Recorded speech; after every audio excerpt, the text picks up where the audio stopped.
క్యాబినెట్లో కొత్త రక్తం యంగ్ లీడర్స్ వస్తున్నారు. ఏపీ మంత్రివర్గం కొత్త పాతల కలయిక అనడం కంటే కొత్తకు ప్రాధాన్యం, పాత వాళ్లకు కొంత అవకాశం అని చెప్పాలి. ఈసారి క్యాబినెట్లో యంగ్ అండ్ డైనమిక్ ప్రతినిధులు కనిపించారు. ప్రతి ఒక్కరూ ప్రమాణ స్వీకారం పాఠాన్ని బిగ్గరగా చదివి తమ కసిని చూపించారు. ఈ క్యాబినెట్లో తొలిసారి ఎమ్మెల్యేలుగా గెలిచిన 10 మందికి చోటు లభించింది. నారా లోకేష్, పవన్ కళ్యాణ్ సహా మరో 8 మంది తొలిసారి గెలిచిన ఎమ్మెల్యేలుగా ఉన్నారు. తొలిసారి ఎమ్మెల్యేగా పోటీ చేసి గెలిచి మంత్రివర్గంలో చోటు దక్కించుకున్న వారు 8 మంది దాకా ఉన్నారు. వీరిలో మండిపల్లి రామ్ ప్రసాద్ రెడ్డి, వాసంశెట్టి సుభాష్, టీజీ భరత్, ఎస్ సవిత, కందుల దుర్గేష్, సత్యకుమార్ యాదవ్, కొండపల్లి శ్రీనివాస్, గుమ్మడి సంధ్యారాణిలు ఉన్నారు.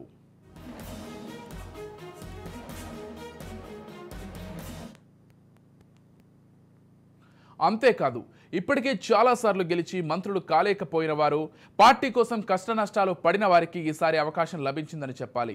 పయ్యావుల కేశవ్, అనగాని సత్యప్రసాద్, నిమ్మల రామానాయుడు, వంగలపూడి అనిత, నాదెళ్ల మనోహర్, డోలా బాలవీరాంజనేయ స్వామి, గొట్టిపాటి రవి, బీసీ జనార్దన్ రెడ్డిలు పలుమార్లు ఎమ్మెల్యేలుగా గెలిచి మొదటిసారిగా మంత్రివర్గంలో చోటు దక్కించుకున్నారు.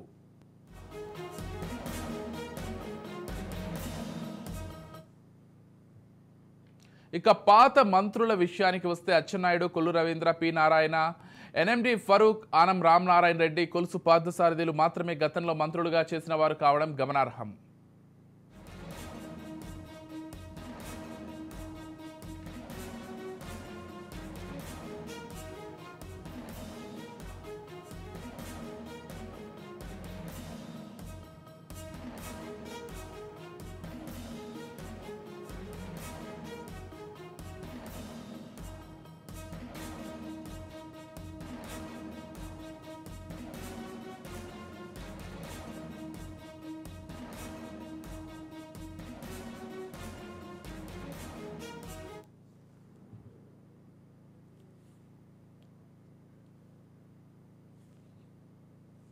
రైట్, ఇక ఇదే అంశానికి సంబంధించి మరింత సమాచారం అందించడానికి మా ప్రతినిధి సుదర్శన్ ఫోన్ ద్వారా సిద్ధంగా ఉన్నారు.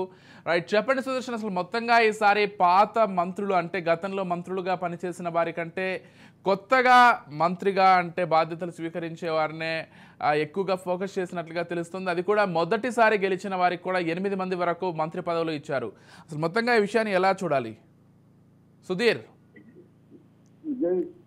ఏదైతే నిన్న చంద్రబాబు నాయుడు ప్రమాణ స్వీకారం 4వసారి ముఖ్యమంత్రిగా ప్రమాణ స్వీకారం చేసిన అనంతరం నిన్న సాయంత్రం 7:48 గంటల ప్రాంతంలో తిరుపతి విమానాశ్రయానికి చేరుకుని మొదట కుటుంబ సభ్యులతో కలిసి శ్రీవారి దర్శనార్థము తిరుపతికి చేరుకున్నారు. అయితే తిరుపతిలో ప్రజలను ఉద్దేశించి కూడా అక్కడ వాళ్ళ అభిమానాన్ని చాటుకున్నారు.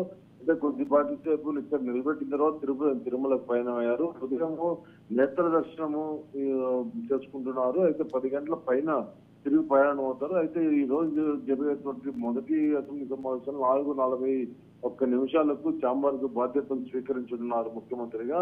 సచివాలయంలో మొదటి బ్లాక్ ఛాంబర్ లో బాధ్యతలు చేపట్టిన చంద్రబాబు అయితే ఈ యొక్క ఇచ్చినటువంటి హామీల్లో కీలకమైనటువంటి 5 సంతకాలు చేయనున్నారని కూడా తెలిసింది. ఈ నేపథ్యంలో ఎన్నికల ప్రచారంలో ఇచ్చినటువంటి హామీల మేరకు మొదట మెగా డిఎస్సి తొలి సంతకం చేయనున్నారు. అయితే గతంలో తీసుకున్నట్టయితే ఏదైతే జగన్ ప్రభుత్వం ఉందో వచ్చేటువంటి ముందుగా డిఎస్సి పోస్టులు విడుదల చేస్తామని కూడా చెప్పి దాదాపు 6,100 పోస్టుల వరకు ఇచ్చారు. ఇప్పటికే వేల సంఖ్యలో టీచర్ పోస్టులు భర్తీ చేయాల్సినటువంటి ఉన్నాయి.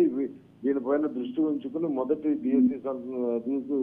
దీనిపైన సంతకం చేయనున్నారు. అనంతరం తీసుకున్నట్టయితే వైసీపీ ప్రభుత్వం ఏదైతే ల్యాండ్ టైటిలింగ్ యాక్ట్ అనేది తెచ్చిందో ఈ యొక్క రద్దు చేయడానికి, ఈ టైటిలింగ్ యాక్ట్ ని రద్దు చేయడానికి 2వ సంతకం పెట్టనున్నారు. ఇక సామాజిక పెన్షన్ ఏది ఇప్పుడు 3,000 రూపాయల వరకు ఇస్తున్నారు, దాన్ని 4,000 రూపాయలు పెంచుతూ ఫైల్ మీద సంతకం చేయనున్నారు. ఇక స్కిల్ సెన్సెస్ ప్రక్రియ కూడా చేపట్టనున్నారు. అయితే గతంలో ఏదైతే జగన్ ప్రభుత్వం వచ్చినప్పుడు అన్నా క్యాంటీన్లన్నీ కూడా క్లోజ్ చేసి 5 రూపాయలకి సామాన్య ప్రజలు, నిరుపేద కుటుంబానికి సంబంధించిన వాళ్ళు, కూలీలు, శ్రామికులు ఎవరైనా కూడా తినేటువంటి విధంగా ఏర్పాటు చేసినటువంటి అన్నా క్యాంటీన్లు రాష్ట్ర వ్యాప్తంగా ఒకసారిగా ఎత్తియడాన్ని మనం చూసాము. అయితే ఈ క్యాంటీన్లన్నీ కూడా ప్రారంభించేటువంటి దిశగా చేయనున్నారు. మొత్తం మీద ఇప్పటి వరకు తీసుకున్నట్టయితే మంత్రివర్గంలో తీసుకున్నట్టయితే గతంలో ఎవరైతే సీనియర్లు ఉన్నారో అటువంటి వాళ్ళకే కట్టుబెట్టారని కూడా మనం చెప్పుకోవచ్చు.